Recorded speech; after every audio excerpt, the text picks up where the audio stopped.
Thank you. Thank you very much, Mr. Cohen. Good afternoon, everyone. Is it working? Okay. Let me start by saying that I'm honored to be here, to be invited as a special guest, as I see on the card that I had here before, in this impressive venue. Very prestigious event, I can see it. I mean, you just mentioned this. The quality numbers are impressive, and I'm also very impressed by being surrounded by so many lawyers. I mean, it's not that I'm scared, because I used to be a lawyer myself. That's what I say all the time. I mean, and so even though some say that when you're a lawyer for your life, I think that I've lost, unfortunately, this qualification to move to the much less prestigious qualification of policymaker. So I think that, but I think I understand mainly what has been said up until now, and I think that I've been confronted myself with issues which are very similar to the very important ones that you are discussing today. Thank you very much for inviting me, but unfortunately I will have to disappoint you right from the beginning, because I didn't come with the right pen to strike deals today. So I will give you all the information that I can, and I will try to explain what we do, in particular in the area of company law, which is the area of my responsibility. But I'm not sure that I can go as far as satisfying your requests fully. At least not now and not publicly, I would say, if you allow. So I will present to you what we do on company law, which is and corporate governance, which is a big part of my portfolio and a big part of the Commissioner Barnier's agenda for his mandate, which will expire in the coming months. So I will present you the action plan that we have adopted a few months ago, and I will also briefly introduce the actions which are being,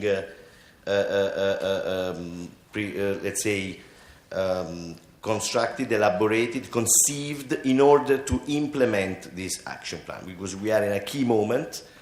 The process has been very long. There have been 2 consultations. Some of you, I'm sure, are aware of those. And after that, we are trying now to collect the fruits. After having set up the action plan, we are now passing at the operational phase and trying to implement a number of actions which were announced in this action plan of end of last year. But before that, let me make 2 very brief introductory remarks. First of all, company law and corporate governance have always been at the heart of Mr. Barnier's agenda. As I said, he is very much personally and directly involved and interested in this aspect of his activities because he firmly believes, like we do, that in a constantly changing world, the EU should have a smart, sustainable economy, as we said. We say it since a few years now. And he firmly believes that the internal market, which is, of course, one of the pillars of the 2020 strategy, should be an essential part of this objective. So in a way, internal market will have to contribute to these objectives in the way that I will try to present. So the work my directorate has been asked to carry out since the beginning of the mandate of Mr. Barnier is now coming at the stage of tangible results, and this after a long and careful phase of preparation. The second introductory remark is not because I'm here and you have invited me, is that I wanted to emphasize how instrumental company lawyers have always been, and we believe will always be, in the implementation of this agenda. Not only you ensure the legality of the commercial transaction, but I think that we appreciate very much the fact that you must be experts in so many fields, much more than we are obliged to be, to advise companies on their rights, duties, and including, more importantly, probably the duties of the corporate officers. So we appreciate your contribution to, as I said, to the implementation of this agenda. And now, speaking seriously, we are always open for discussion, for debating, for input, for explanation, for contribution. I mean, we apply an open door policy, which should be now very well known around the Berlaymont, but sometimes it's good to repeat it. I mean, whenever you need to go and see us for whatever reason to pass a message, please do not hesitate to do it. The action plan. As I said, it was the end of a long process, 2 big consultations. Some of them, I'm sure, have participated directly or indirectly to the various contributions that we've received. And we have elaborated this paper, issued and adopted by the college last year, which develops basically 3 main areas that I will briefly present to you now. First of all, transparency. The key word of the new company law framework that we would like to see is, as I said, transparency. And this brings me to a first important comment that I would like to do, because, when you talk about corporate governance and company law, you are addressing a delicate issue, and because company law and corporate governance usually belong to the tradition, the culture, the legal culture, legal traditions of member states, and some of them are, rightly so, very jealous about those traditions.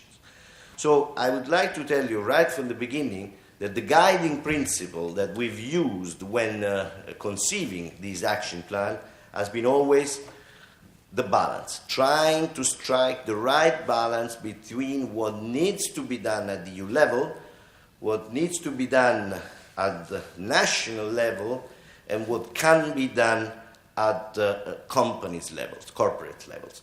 So in a way, we are trying always to find the right balance between self-regulation, to put them in the other order, self-regulation, national regulation, and EU regulation. So we try to intervene only to the extent that we are convinced that an EU action is appropriate, if not, in some cases, required. So this is why the guiding theme of the whole action plan is transparency.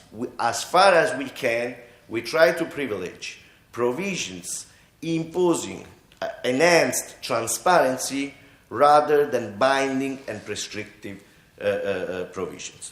The first example, concrete example, which implements this guiding principle is the proposal on board diversity, which management on non-financial risks, which has been already sent to the legislator a few months ago, and which is now being discussed before the Parliament and the Council.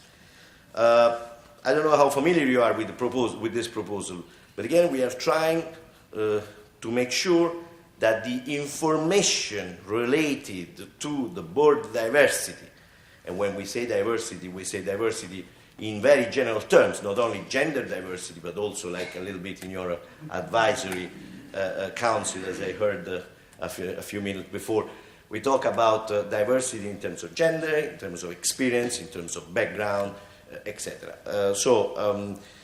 We are also trying to increase the information, the quantity and the quality of the information which companies have to report about and which are non-related to the financial statements or accounts. So the instruments that we are using is the accounting directive. However, what we are trying to achieve here is more information on non-financial reporting, so on non-financial issues. The way companies try to achieve results in the environmental, social policies, respecting human rights, all these issues for which up until now it has been only the choice of the company itself to report about. Again, I just want to emphasize that we are not imposing quotas or targets. We have a proposal pending before the two legislators, which is related to gender balance in boards, which has been launched by the colleague of Mr. Barnier, Ms. Reding, which imposes quotas. Our approach is much wider, doesn't concern, as I said, only gender, but it has a completely different, let's say, angle. We are trying, by enhancing the information and the transparency, to raise awareness. So to oblige companies to report, to give feedback about these policies, and by doing this, we hope that there will be more attention, that there will be more emphasis from directors on those policies. So this is just the example that I wanted to use in order to show you how we've tried, as I said, to strike the right balance between binding prescriptive provisions and freedom and flexibility, let's say. The only compulsory provision is the information. The content of the information is, at this stage, still left at the choice of the company, and we do not interfere in that particular aspect. This is a little bit what we are trying to do, as I said, in terms of transparency. We are trying to improve corporate governance reporting, possibly with a legislative initiative which we will produce in the coming months. We would like to work on the shareholder identification, because transparency is not a one-way street. I mean, it should be in both sides. Even the board should have sometimes more information about the shareholders and who they are. So we are really trying to work in a way which will make the flow of information easier, and therefore to the benefit, we believe, of the company itself. The second area we are working on is, and it was mentioned already in previous interventions, the area of shareholder engagement. We believe that we will have to offer as many tools as we can to the shareholders in order to make them interested to the life of the company. Because by doing so, we will possibly and hopefully facilitate or increase the interest of shareholders to the long-term results of the company itself, as opposed to the short-term interests that some of them could legitimately pursue. We are not saying that short-term interests are illegitimate or should be banned or should be prohibited, but they are self-promoted, if I can say. So we are trying, if you want, to sort of compensate this very common and very, let's say, diffused practice by pushing and promoting long-term engagement. The Commission, again under the initiative of Commissioner Barnier, has already issued a green paper on long-term investment. This green paper will be followed very soon by an action plan in the coming weeks, and some concrete actions will be delivered precisely in order to promote long-term investment. As I said, again, nothing will be considered as binding in this area. We are always going for the same approach, which is trying to offer tools, instruments, and means to make sure that this trend continues.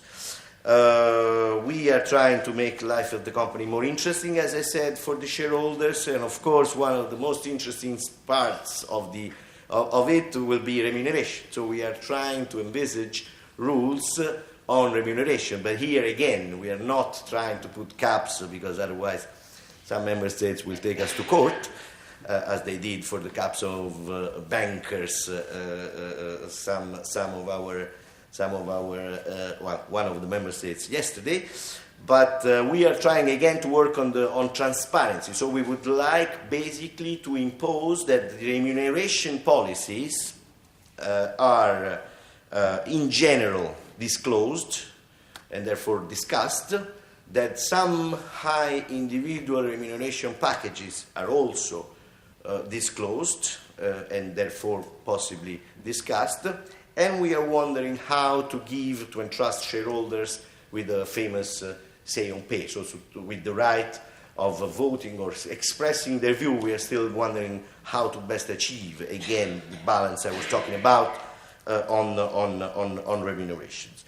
We are trying to address a number of situations where we've seen that conflict of interest exists when exerting the rights of the shareholders, trying to work with ESMA together on related party transaction, proxy advisors, and some other issues acting in concert. I mean, we are trying to address all these issues with clarifications when needed or with provisions, again, not particularly binding when this is needed. And we are trying also to achieve and to improve or to make life of SMEs a little bit easier. Now, this is a very sensitive point because if everyone agrees with the result, nobody agrees on the way these results should be achieved. So we had tried with the private company statute, as you know, and we've been discussing this for the last few years. Now we stopped discussing because unanimity in this particular area makes it very difficult to achieve a result. So we have ready to, let's say, abandon the project of the European private company as it is, but we are trying to see whether we can offer alternative tools, alternative instruments, at least to preserve the objective which really everyone shares, which is to offer, especially SMEs, the possibility to do business on the basis of rules that they know and that they consider, to do business cross-border, on the basis of rules that they know and that they consider basically like the rules that they have in their own country. We are envisaging different options in this very politicized debate, and we are, I can tell you, envisaging the possibility, for example, to create a light touch instrument for single shareholder companies, so only owned companies, which could be small startups on one end, but which could also be subsidiaries of big groups. So the potential, let's say, extent magnitude of the benefits is pretty high. But as I said, this is a very politicized debate, so we will see what we're going to do about that. Finally, last but not least, we are working on a major codification of the EU law, company law, of course. Those who are familiar with the framework know that we're talking about several directives, that these directives change, they have different names, numbers. I myself get always lost about them, so we are trying basically to put them into a code. Of course, this ideally should come once we have finished at least this first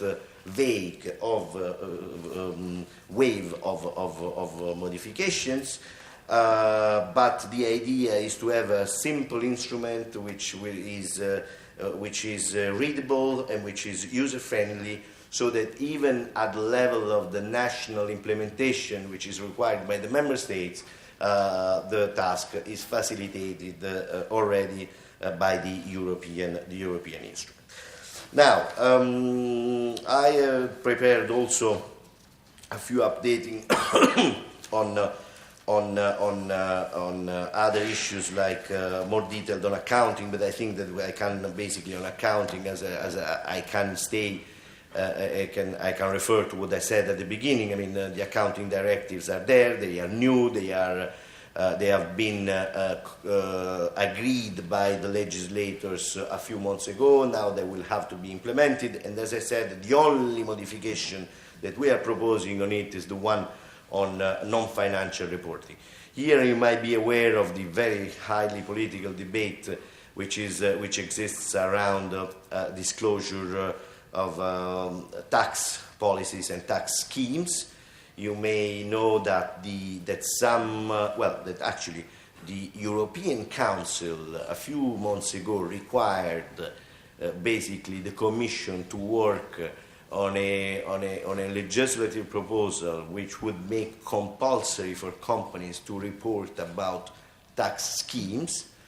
Now, we were, of course, ready to do it, but when we started to test the different member states on how to do it, we realized that the interpretation of this European conclusions, European Council conclusion statement was completely different. So this is to say that the appetite for such a provision is, let's say, to say the least, very different depending on the member states you talk to.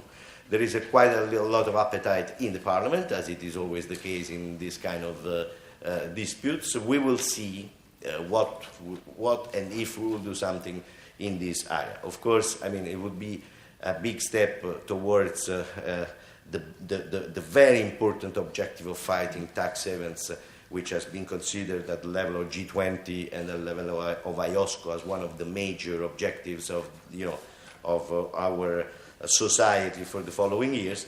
But we don't know whether under this legislature we will have the, let's say, the right, the power, the legal, the political support to go somewhere with this idea. Just a final word, just to update you, because this was agreed with Mr. Cohen on the audit reform. You may be well aware about this very controversial proposal, which was tabled with Parliament and Council already now 2 years ago, and which again has encountered, to say the least, a kind of a cold reaction from some of the member states, and in this case also from some of the MEPs. Our objective was and still is to increase the audit quality, and we believe that there is just one way to increase the audit quality, is to reduce let's say the familiarity between auditors and companies, to increase the possibility to increase competition if it is needed, if it is possible in this oligopolistic market, or at least to create the conditions for an enhanced competition in that market. Of course, nobody wants to prevent any professional who has the capacity to get a big slice of the market to continue to do his job, but we see it as very beneficial to create the conditions and to offer the tools which are needed in order to encourage more participants in that specific market. This proposal, as I said, is being discussed, I wouldn't say night and day, but very, very often, both in the Council and the Parliament. There's been a Coreper yesterday, a Coreper meeting, which did not give the Lithuanian presidency a mandate to start the trialogues with the Parliament, so the process is a little bit stuck. Of course, the text at the moment, the text which is under discussion has been a little bit diluted with respect to the objectives and the ambitions that we had at the beginning. But not only we hope that in the discussions that we will have with the Parliament, we will probably go back to a more efficient text, but also we consider that whatever we do, it's better than the status quo, which for us is not an option, because it has brought us in the situations and in the accidents, if I may say so, which everyone knows. In order for you to continue with the history of Ecla, which unfortunately we will not have the pleasure to hear about because I will have to leave you pretty soon, and thank you very much to the President and the Chairman for having readjusted the timetable so as to allow me to address you my short presentation.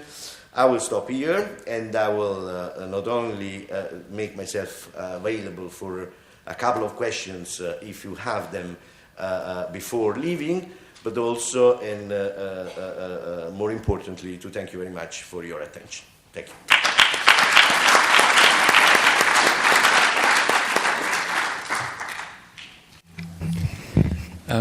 Thank you very much, and I appreciate the work Mr. Barnier has been doing. You've talked about the fight against tax haven. I'd like to know also on another angle, when are you going to start fighting tax hells? We're thinking of stability of the law, of the rule of law. But some countries, such as France, are really becoming tax hells. And one of the reasons, it's not just the level of tax, but it's also the change of rule every day, every week, every year. And the fact that there's some European principles, such as non-retroactivity, that are, frauded by governments is a true problem. So I'd like to know if you have a view on the stability of the tax pact for each country or across Europe, but also on the non-retroactive aspect of tax, not to make Europe a hell. Well, thank you very much for this very difficult question. Not only the question is difficult, but the answer is even more difficult, and especially for me, because I will have to answer in a way which I don't like, which is, first of all, this doesn't belong to Mr. Barnier's portfolio, and it's an easy one. But I mean, I'll try also to give you another element. It's not only it doesn't belong to Mr. Barnier's portfolio, but as I said briefly, I said it in relation to something else. But I mean, the big obstacle to all what you rightly point out as a true problem is that whatever you do in that field would require unanimity. That is why, I mean, when we talk about addressing tax issues, all what we are trying would be possibly allowed to do with the chance of getting somewhere is, as I said before, the reporting. Because the reporting, again, concerns just the information that companies should give and not the content of the rule. As soon as we're talking about the content of the rule, in addition, as soon as we talk about the competence of member states of regulating their own little garden and the way they organize the tax system in their own country, you are touching a real taboo. So this is to say that although this is just a personal view, because I'm not allowed to speak on behalf of Commissioner Semeta, who has these issues in his portfolio, I would be very surprised, let's put it like this, if there was room for initiatives at EU level in these particular areas. Other questions? Yes. I'm sorry. I have to declare an interest in the audit regulation matter, and I have to take the opportunity to ask a very lawyer's question. So put your lawyer's hat back on. No, I'm just curious on your views. I mean, I'm assuming there is a discussion about the legal base. I mean, you mentioned competence, and I hear you saying, you're looking at regulating transparency and access to information as opposed to, the kind of underlying rules as such. I'm just curious on your views on the EU competence, because as we know, the EU has competence to address cross-border barriers and not really to harmonize regulation. I know this is a big topic, but it's, I mean, to me it's an important topic because I mean there is a kind of a tension there. So I'd be curious on to hear some of your views there. No, of course. I mean, you won't be surprised to hear me saying that we consider that both the proposed regulation and directive have a sound legal basis, and I mean, but this has been checked, by the way, by our legal service, the Council legal service. So there is a kind of agreement that there is a legal base for Europe to intervene in that, because of course, let's say the approach, again, is an internal market approach, is a 114 legal basis, and this means that we are talking about removing obstacles to the cross-border activity. Now, I understand that one can discuss, and the effects of such a reform are not only purely internal market, and that there will be some kind of, we consider, beneficial effects in terms of the way the profession is or will be carried out in the future. But I mean, so to summarize, I understand your question. I understand that there is a question, but I mean, the legal basis has been checked against any possible complaint, and even, I can tell you, after a little bit of discussion with member states, which have opposed the regulation, and the regulation in particular, but also the directive, under any possible angle, today this is no longer an issue. So it has been accepted by those member states which have been, the strongest opponents to the reform, that we had competence on this. And Director Bassi, how do you factor in the role of company lawyers in the internal transparency and ethical role of the company? Do you factor it into your work? If you ask me if we have specific rules, the answer is no, we don't, because we didn't feel the need for them. If you are asking me whether we are willing to consider specific rules which because they are needed, my answer will be always yes, let's discuss about it. So because up until now, we didn't feel any specific need to address your role. But I mean, if there is an issue which can be tackled, I mean, this is only, perhaps I forgot to say that this action plan is just, I mean, as always in EU law, it's just a first step. It's just a first set of measures, which are the one that we consider the most, let's say, urgent, and ones which are ready. But I mean, we are already noting down a number of issues to be tackled in the future rounds, and for those we have no préjugés in whatever sense. So again, coming back to the door, the open door policy, which I said, feel free to come and see me and let's discuss. We will. Thank you very much.